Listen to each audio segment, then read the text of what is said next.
Welcome to another Kings of War battle report. The Herd versus Salamanders. 2150 points. The scenario was pillage. Okay, I'm going to do this battle report in a little quicker format. I'll just kind of describe my deployment here, and I'll tell you what's on the other side of me. So this is a 2150 point herd list. The bottom left-hand corner are my unit of lichens, a.k.a. were-rats, and they have the brew of haste, so they can move 20 inches. The next to them are the guardian brutes or beasts or whatever they are. In my case, they're minotaurs. The 2 units of gur wolves / panthers, and then my 4 shamblers, 2 hordes of earth elementals, and then finally a beast of nature. On the right out of the picture is a troop of harpies that are over there. Behind the wall of armor 6 is the Wiltfather and also a Gladestalker druid, and he has the shroud to give him healing 7 in this case to keep my small number of units intact. Okay, Craig had a massive army of salamanders and featuring 3 hordes of salamander primes. Also, I want to say it was 2 hordes of geckos and then 4 troops of geckos. It may be. I think there's 4. Yep. And then a unit of ancients followed by 2 units of tyrants. The scenario being pillage, he went ahead and put some units on the left side of the tower. I just decided instead of splitting my army, I was just going to try to concentrate on one end of his army, mostly because I have a very low unit strength, and I really think that the herd is not a very strong army. And so if I could fight a small portion of his army instead of the whole army, I think that would be much better for me. So Craig got the first turn and took it. He moved the unit of the horde of geckos up near the tower and angled them in a trap position. In front of his unit of salamander primes, he had another small troop of geckos, and they were eyeballing the first token that's there. In the very middle, he had his ancients, and then the unit of geckos moved up to take that objective there. I don't remember if they actually picked it up or not, but I know that they moved up that far. Just to the left of the tower, yet another unit of geckos troops is moving up to at least threaten to get that token that's there. Beside the tower is just to point this out, the red unit of geckos. They have the Hammer of Measured Force, and that is really bad for all that armor 6 crap I've got there on my right flank. I kind of wish that I would have reversed it now that I look at it, but I didn't know at the time. We played with closed list, so there was no way for me to know. I could have guessed it, but like I said, if I would have known, I would have sure as hell had all that other stuff to the left-hand side of the table, not in front of those guys. So my plan this game was to gang up with my whole army on the part that's in front of me, obviously, and just do the best I can. I'm going to use that tower as a pick to save my right flank. I've also got the Beast of Nature over there on the right flank to just mess with him. And if I get an opportunity, I'm going to jump in behind the lines. So over here on this left flank, I moved the lichens up since they're nimble and put them behind the tower there. I put my guys in a position where I could see his, but he could not see me. I mean, if you wanted to charge the guys on the hill, that's fine. But I still think they were out of range. So the guardian brutes / minotaurs moved to the top of the hill. Both units of gur panthers just sat still. There was really no reason to move them anywhere close to his army. I didn't want to get in a fight with his chaff until I needed to. All 3 of the shambling units moved up their maximum, and the tree, the Wiltfather, and the Gladewalker Druid moved up as well.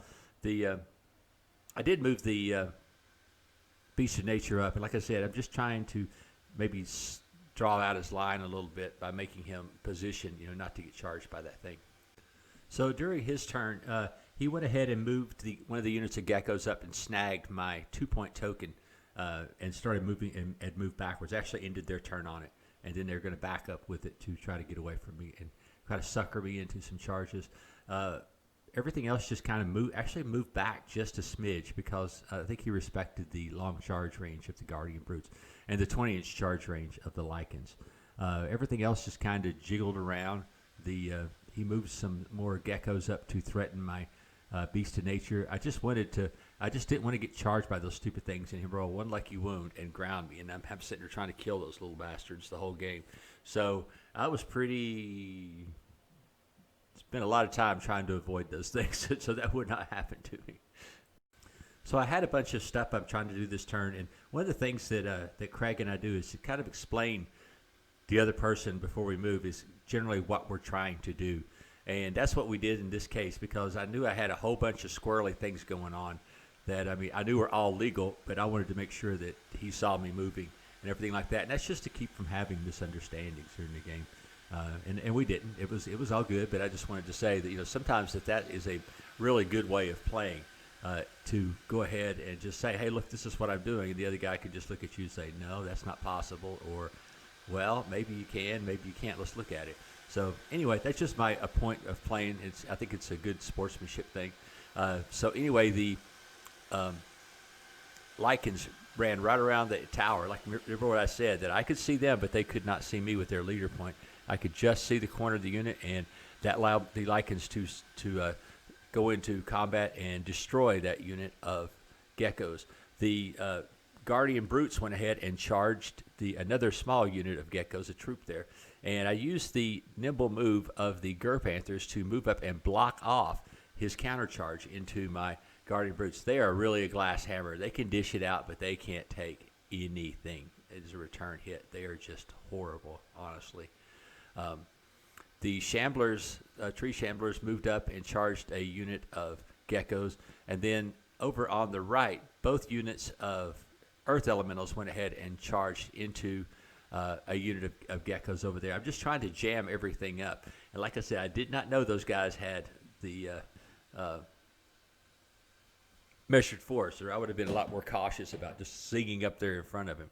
But I wanted to bring the Salamander. The Salamander units are the toughest ones there. So I wanted to get them into the fight as quick as possible and maybe take them out. So after the great slaughter of geckos, I repositioned the Lycans to be able to, along with the Guardian Brutes, maybe charge the Salamander Prime Horde on the next turn. The Ancients went ahead and charged into the 4 Shamblers. Then over on here on the right-hand side, the Salamander Primes thunder off the hill and into the closest unit of Earth Elementals.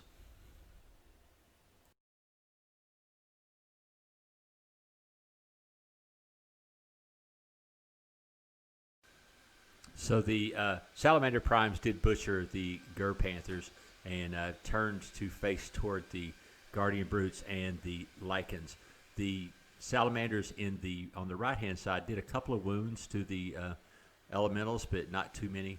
The Ancients did a really good job. I think he Bane-chanted them, so they did 4 wounds to my unit of 4 Shamblers there, which was not good. I have pretty high armor, but him having the Bane-chant on there really helped him adjust that quickly. The Salamander Primes turned to face the Guardian Brutes and the Lycans. So my plan here, obviously, is to try to charge them and to get rid of them. Now, one of the things I want you to notice is that the left-hand side of that unit is still in the woods, but the right hand is not. So when I charge them, since my Brutes are on the right-hand side, they are not going to be hindered. And the Lycans don't care if they're hindered or not because they have Pathfinder. So I did a double charge into the Salamander Primes in the woods. That is a lot of attacks, 48 attacks on 3s because I had the Bruce Sharpness on the Guardian Brutes. The 4 Shamblers charged back into the Ancients. I think I might have done 1 wound. Hitting on 4s and wounding on 5s is not very good. So one of my units of Elementals charged in the front. The other one I thought could charge in the flank right off, but we kind of looked at it, decided, no, we can't. So I just basically pivoted and surged into the flank. One way or the other, I was going to get him in the flank.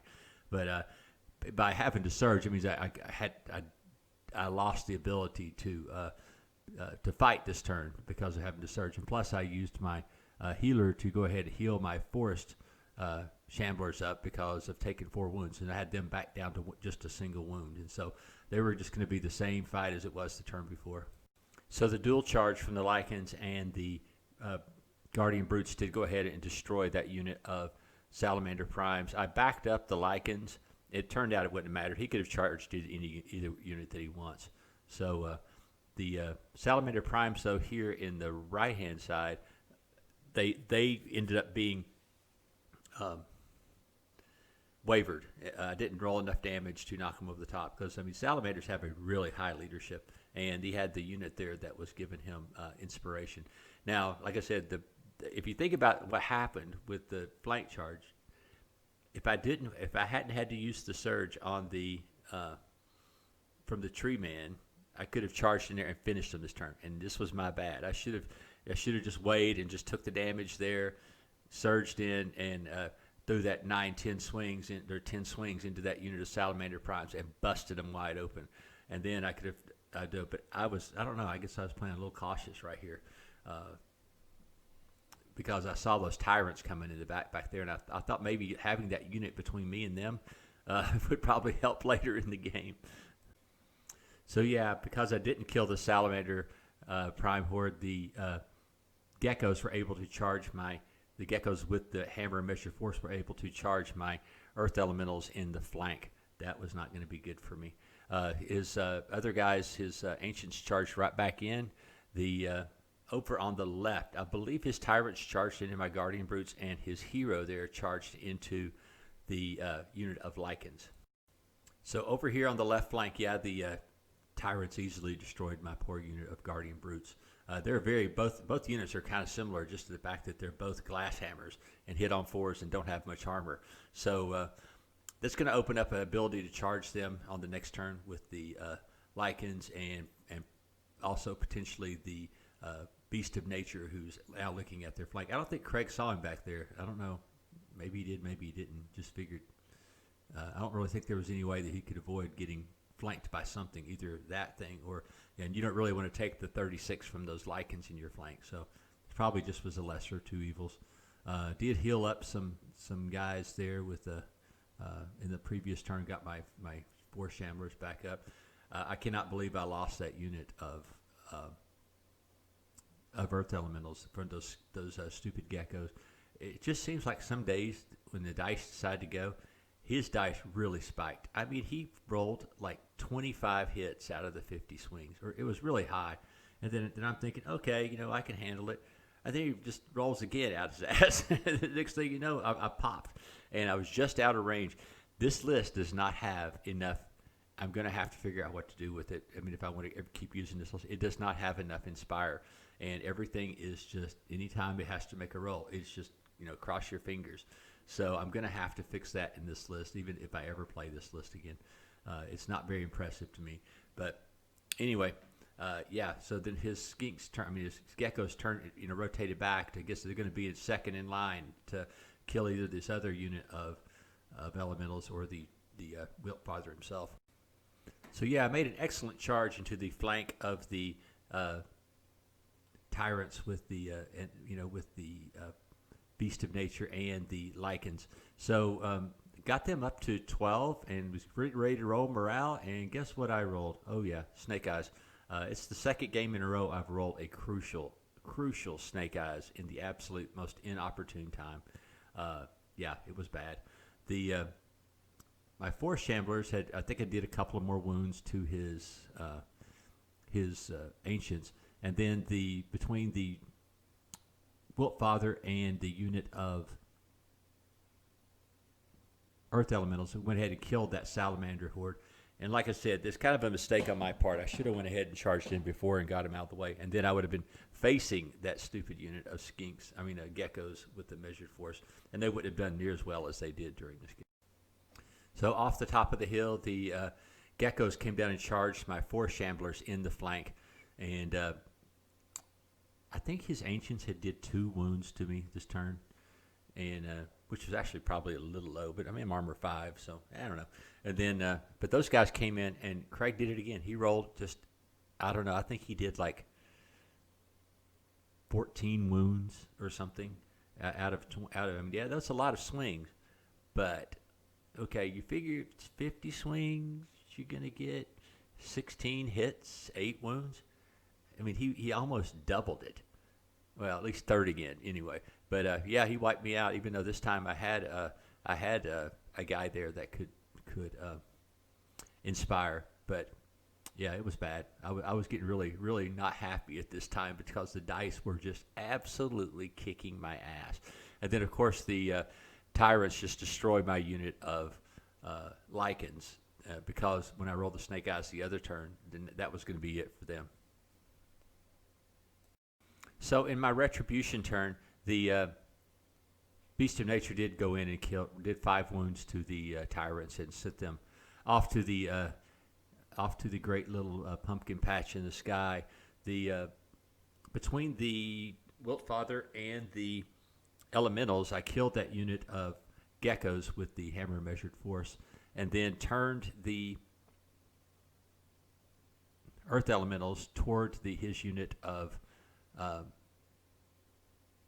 geckos. I mean, here I can look at it now. He could have probably charged my earth elementals in the rear. I don't know if it would have killed them, but what I did that turn was also I healed using in start of my next turn. I healed those elementals all the way up, so they were at full force, and I'll have to see what it goes from here. It's coming down to it. I think this is turn 5 or 6, so something needs to happen. So his tyrants were in range to charge into my unit of earth elementals, the ones that were intact, but he had to roll anything but a 1 or 2 on the die 6 to get his wild charge could make it. He was 13 1/4 inches away, so he needed to roll a 2 or 3 or 4, I mean, on the dice to make it, and he rolled a 2. Thank goodness. So one dice roll had went my way finally.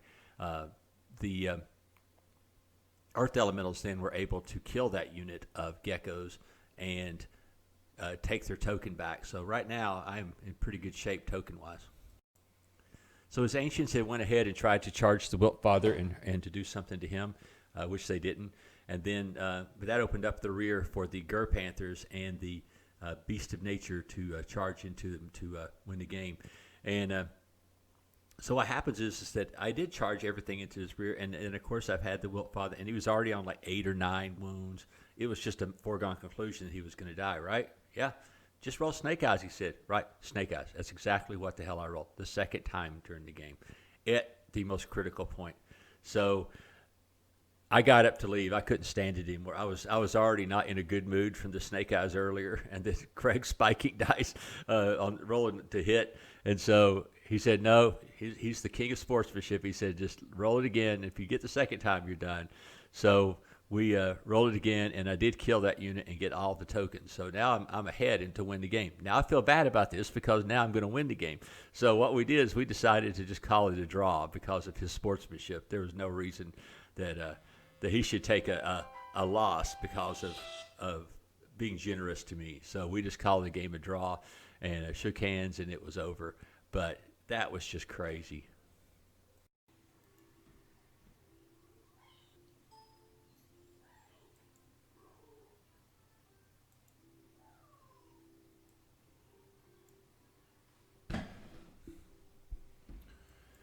So for some thoughts after the battle, one of the things I'm going to have to do is change this army list around just a little bit more. I don't have enough inspiring, and that really was bad in this game because it turns out that my surgers are also my inspirers, and so that left my units on the far left flank without any inspirers. So I think what I would do is probably drop the harpies or drop some items and just try to get a druid to help me out with that regard. So anyway, that's all I would do with this list. I mean, I really don't like the list.